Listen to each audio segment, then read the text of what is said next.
Hello everyone, welcome to my channel. ഇന്ന് നമ്മൾ ഉണ്ടാക്കുന്നത് ഒരു 2.5 കിലോ വലിപ്പം വരുന്ന ജൈൻ്റ് ആയിട്ടുള്ള ഒരു ഫെറേറോ റോഷർ കേക്കാണ്. അപ്പോൾ ഈ ഒരു കേക്ക് നിങ്ങൾക്ക് ഓർഡർ ചെയ്യുന്നുണ്ടെങ്കിൽ കണ്ണൂർ ജില്ലയിൽ നിന്നും നിങ്ങൾക്ക് ഓർഡർ ചെയ്യാൻ പറ്റുന്ന ഒരു ടെലിഫോൺ നമ്പർ കൂടി ഞാൻ ഇതിൻ്റെ കൂടെ ആഡ് ചെയ്തിട്ടുണ്ട്. ഇനി നമുക്ക് ഈ കേക്ക് എങ്ങനെ ഉണ്ടാക്കാൻ നോക്കാം. ഇതിനായിട്ട് ഞാനിവിടെ നോർമൽ ചോക്ലേറ്റ് സ്പഞ്ച് കേക്കാണ് ഉണ്ടാക്കിയിട്ടുള്ളത്. ഇത് ഓൾറെഡി ഈ ഒരു ടൈപ്പ് കേക്ക് ഞാൻ നമ്മുടെ ഗനാഷ് കേക്ക് റെസിപ്പിയിൽ ചെയ്തിട്ടുണ്ടായിരുന്നു, അതുകൊണ്ട് ഞാൻ വീണ്ടും ചെയ്യുന്നില്ല.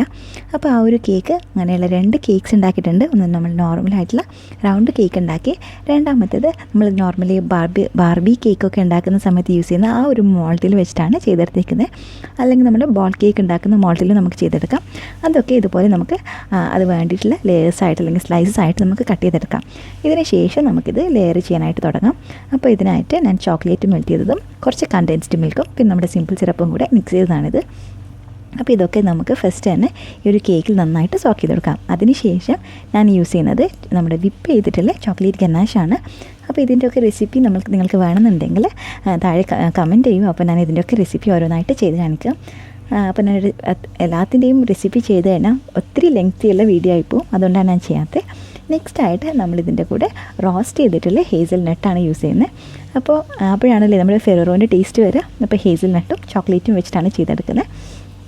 ഇതുപോലെ നമ്മൾ എല്ലാ ലെയേഴ്സും ഇങ്ങനെ ചെയ്തെടുക്കുകയാണ് ചെയ്യുന്നത്. അപ്പോൾ നമ്മൾ സെക്കൻഡ് ലെയർ വെച്ചു, ആ സെയിം പ്രൊസീജിയർ നമ്മുടെ സോക്ക് ചെയ്തു, ഗണേഷ് ചേർത്തു, പിന്നെ വീണ്ടും നട്ട്സ് ചേർത്തു. ഇതേപോലെ നമ്മൾ എല്ലാ ലെയേഴ്സും ചേർക്കുകയാണ്. അതിനുശേഷം നമ്മുടെ ആ ഒരു ബാർബി കേക്കിൻ്റെ മോഡലുള്ളതും ഇതുപോലെ സെയിം രീതിയിൽ നമ്മൾ ലെയർ ചെയ്തെടുത്തിട്ടുണ്ട്.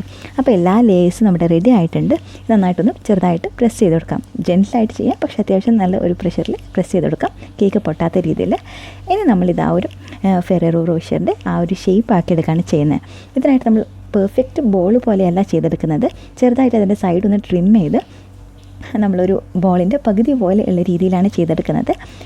ഇപ്പോൾ നിങ്ങൾ കാണാം, ഈ ഇത്രയും രീതിയിൽ മാത്രമേ നമ്മൾ കട്ട് ചെയ്യുന്നുള്ളൂ. ആ മേലിലുള്ള കേക്കിൻ്റെ ഡയമീറ്റർ പോലെ തന്നെ താഴെയുള്ള കേക്കിൻ്റെയും ഡയമീറ്റർ വരുന്ന രീതിയിലാണ് ചെയ്യുന്നത്. ബാക്കിയുള്ളത് നമ്മൾ ക്രീം വെച്ചിട്ടാണ് ഇതിൻ്റെ ഷേപ്പ് ചെയ്തെടുക്കുന്നത്.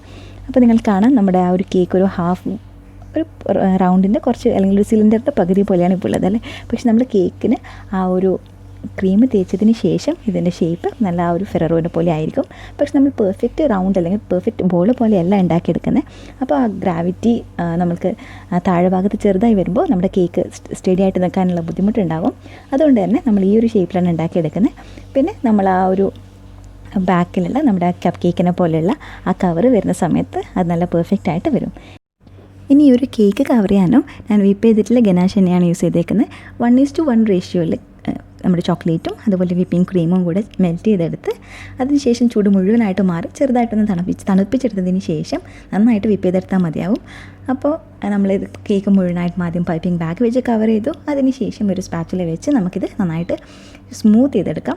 പിന്നെ നമ്മൾ ചെറുതായിട്ട് ഇത് സ്മൂത്ത് ചെയ്യുന്ന സമയത്ത് മുകൾ ഭാഗത്ത് ഒരു ഹെഡ് നിൽക്കുന്ന രീതിയിൽ നമ്മൾ മഷ്റൂമിൻ്റെ ഒക്കെ ഹെഡ് ചെറുതായിട്ട് നിൽക്കില്ലേ, ആ ഒരു രീതിയിൽ നടുക്ക് ഭാഗത്ത് ചെറിയൊരു ഷേപ്പിംഗ് കൊടുത്തു കഴിഞ്ഞാൽ നമ്മൾ ആ ഒരു ബോളിൻ്റെ എഫക്റ്റ് നമുക്ക് കിട്ടും. നിങ്ങൾക്ക് വീഡിയോയിൽ കാണാം ഞാൻ എന്താണ് ഉദ്ദേശിച്ചതെന്നുള്ളത്. ഓക്കെ, അപ്പോൾ ഇത് നമ്മുടെ നല്ല സ്മൂത്തായിട്ട് വന്നിട്ടുണ്ട്.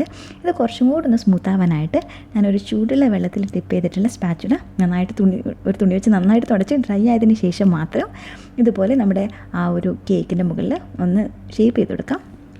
അങ്ങനെ ചെയ്യുന്നതുകൊണ്ട് തന്നെ നമ്മുടെ കേക്ക് നല്ല ഷൈനി ആയിട്ട് കിട്ടും. ഓക്കെ, ഇപ്പോൾ നിങ്ങൾ കാണാൻ നല്ല പെർഫെക്റ്റ് ആയിട്ട് വന്നിട്ടുണ്ട് എന്നുള്ളത്.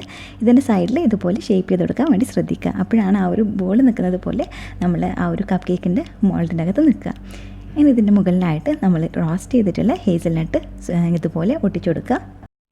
അപ്പോഴാണ് നമുക്ക് ആ ഒരു റിയൽ ഫെറേറോ റോഷറിൻ്റെ ആ ഒരു ഷേപ്പ് കിട്ടുക അല്ലേ. ആ ഒരു റോസ്റ്റഡ് നട്ട്സിൻ്റെ ബിറ്റ്സ് ഇതുപോലെ അല്ലെങ്കിൽ ആ ക്രഷ്ഡ് നട്ട്സിൻ്റെ ഇതുപോലെ കാണുമ്പോഴാണ് ആ ഒരു എഫക്റ്റ് കിട്ടുക. അപ്പോൾ ഇത് നമ്മൾ മുഴുവനായിട്ടും ഹേസൽ നട്ട് എല്ലാ സ്ഥലത്തും മുട്ടിച്ച് വെച്ചിട്ടുണ്ട്. നമ്മൾ മുകൾ ഭാഗത്ത് മാത്രമേ ചെയ്യുന്നുള്ളൂ, താഴെ വേണമെങ്കിൽ നിങ്ങൾക്ക് ചെയ്യാം. ഞാനിവിടെ ജസ്റ്റ് മുകൾ ഭാഗത്ത് മാത്രമേ ചെയ്യുന്നുള്ളൂ. അതിനുശേഷം ഞാനിവിടെ കുറച്ച് നമ്മൾ ഡ്രിപ്പ് ചെയ്യുന്ന രീതിയിൽ ഉള്ള ആ ഒരു ഗനാഷ് ഇതിൻ്റെ മുകളിൽ ചേർത്ത് കൊടുക്കുകയാണ് ചെയ്യുന്നത്. മുഴുവനായിട്ട് ഞാൻ ഈ ഒരു കേക്ക് ഉണ്ടാക്കാനായിട്ട് ഡാർക്ക് ചോക്ലേറ്റ് തന്നെയാണ് യൂസ് ചെയ്തേക്കുന്നത്. ഓക്കെ, അപ്പോൾ നമ്മൾ ഇതൊരു സ്പാച്ചുല വെച്ച് നന്നായിട്ടൊന്ന് ഷേപ്പ് ചെയ്ത് കൊടുക്കാം.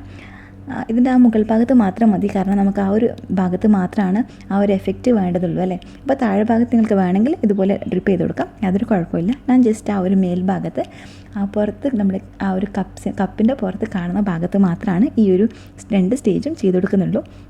അപ്പോൾ ഇത് നമ്മുടെ ഇതിന് ശേഷം നമ്മളൊരു 10 മുതൽ 20 മിനിറ്റ് വരെ ഫ്രിഡ്ജിൽ ഒന്ന് സെറ്റ് ചെയ്യാനായിട്ട് മാറ്റി വെക്കാം. അതിന് ശേഷം ഇതാ ഈ ഒരു ചോക്ലേറ്റ് മുഴുവനായിട്ട് നന്നായിട്ടൊന്ന് സെറ്റായി വന്നിട്ടുണ്ട്. അതിന് ശേഷം നല്ല ഗോൾഡൻ ഡസ്റ്റ് വെച്ച് ഞാൻ ഈ കേക്കിനെ മുഴുവനായിട്ടൊന്ന് കവർ ചെയ്തെടുക്കാം. അപ്പോൾ ഇത് നമ്മുടെ കേക്കിൻ്റെ ജോലി ഇവിടെ കഴിഞ്ഞിട്ടുണ്ട്. നെക്സ്റ്റ് ആയിട്ട് നമ്മളിതിനെ കപ്പ് കേക്ക് ലൈനേഴ്സ് പോലെ ഉണ്ടാക്കിയെടുക്കുകയാണ് ചെയ്യുന്നത്. അതിനായിട്ട് ഞാനിവിടെ ഒരു ബ്ലാക്ക് കളറിലുള്ള ചാർട്ട് പേപ്പർ ഇതുപോലെ കട്ട് ചെയ്ത് ഇതിന് ഗോൾഡൻ കളർ സിലോ ടേപ്പ് വെച്ചു. പിന്നെ ഇതുപോലെ നമുക്ക് ഫോൾഡ് ചെയ്തെടുക്കാം. ഇനി ഇത് നമ്മുടെ ആ ഒരു കേക്ക് ബോർഡിൽ സ്റ്റിക്ക് ചെയ്ത് കൊടുക്കുകയാണ് ചെയ്യുന്നത്. ഇതിനായിട്ട് നമുക്ക് വേണമെന്നുണ്ടെങ്കിൽ ഏതെങ്കിലും ടൈപ്പ് ഗ്ലൂ കേക്കിന് തട്ടാത്ത രീതിയിൽ ചെയ്യാം. അല്ല എന്നുണ്ടെങ്കിൽ നമ്മൾ മെൽറ്റ് ചെയ്തിട്ടുള്ള ചോക്ലേറ്റ് വെച്ചിട്ട് അങ്ങനെയും സ്റ്റിക്ക് ചെയ്തെടുക്കാം. പിന്നെ ഈ ഒരു കപ്പ് കേക്കിൻ്റെ എഡ്ജസ് 2 സൈഡും കൂട്ടി യോജിക്കാനായിട്ട് ഞാനിവിടെ ഡബിൾ ടേപ്പ് യൂസ് ചെയ്തിട്ടുണ്ട്. അപ്പോൾ ഇതൊക്കെ കൂടെ ചേർത്ത് ഞാൻ ഇവിടെ സ്റ്റിക്ക് ചെയ്ത് വെച്ചു. ഇനി ഇതിൻ്റെ മുകളിലായിട്ട് ഫെററോ റോഷർ എന്ന് എഴുതുന്നതിന് പകരം നമ്മുടെ ഒക്കേഷൻ എന്താണോ അതിനനുസരിച്ചുള്ള ബോർഡ് വെക്കാം. ഇവിടെ ഞാൻ ഫോണ്ടിൻ്റെ മുകളിൽ എഴുതിയിട്ട് വെക്കുകയാണ് ചെയ്തിട്ടുള്ളത്. അപ്പോൾ ഇത് നമ്മുടെ ജയൻറ്റ് ഫെററോ റോഷർ കേക്ക് ഇവിടെ റെഡി ആയിട്ടുണ്ട്. വീഡിയോ എല്ലാവർക്കും ഇഷ്ടമായെന്ന് കരുതുന്നു. Thank you for watching.